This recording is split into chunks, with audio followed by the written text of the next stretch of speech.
আলহামদুলিল্লাহ, আরও একটি ভিডিও। আজকে অনেক দিন পরে ছাদের উপরে এসেছি আপনাদেরকে দেখানোর জন্য আমার কয়টি ড্রাগনের গাছে কয়টি ড্রাগন ধরেছে। তো এর মধ্যেই শুরু হয়ে গেছে বৃষ্টি, প্রচুর পরিমাণ বৃষ্টি শুরু হয়ে গেছে। আকাশের অবস্থা খুবই খারাপ, আপনারা দেখতে পাচ্ছেন।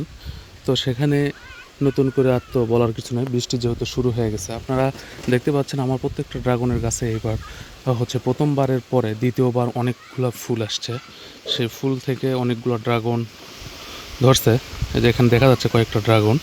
তো এই ড্রাগনগুলো এর আগে ধরছিল, কিন্তু ওইগুলো বারবার নষ্ট হয়ে গেছে। কিন্তু প্রচণ্ড বৃষ্টি আসার কারণে আপনাদেরকে আমি কাছে গিয়ে দেখাতে পারতেছি না। খুবই ভালো ড্রাগন ধরছে এবার। আর দ্বিতীয়বারে ড্রাগন বেশি ধরছে প্রথমবারের তুলনায়। দ্বিতীয়বার যে ড্রাগনগুলো ধরছে একটা ড্রাগনেরও কোনো প্রবলেম নাই, কিন্তু প্রথমবার যে ড্রাগনগুলো ধরছিল সেইগুলোর খুবই প্রবলেম ছিল, আর ছিল, পোকা ছিল গায়ে।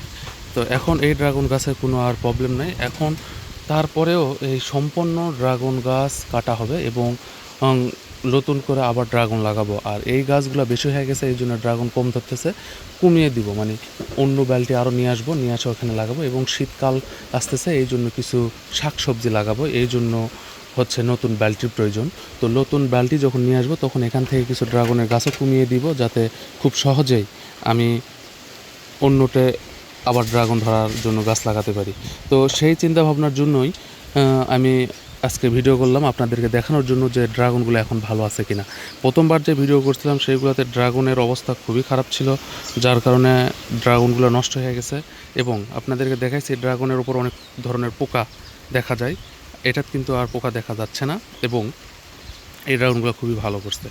তো আজ ভিডিওটি এই পর্যন্ত। বৃষ্টির জন্য ভিডিওটা বড় করা গেল না। আজ এই পর্যন্ত। ভালো থাকবেন, সুস্থ থাকবেন। আল্লাহ হাফেজ।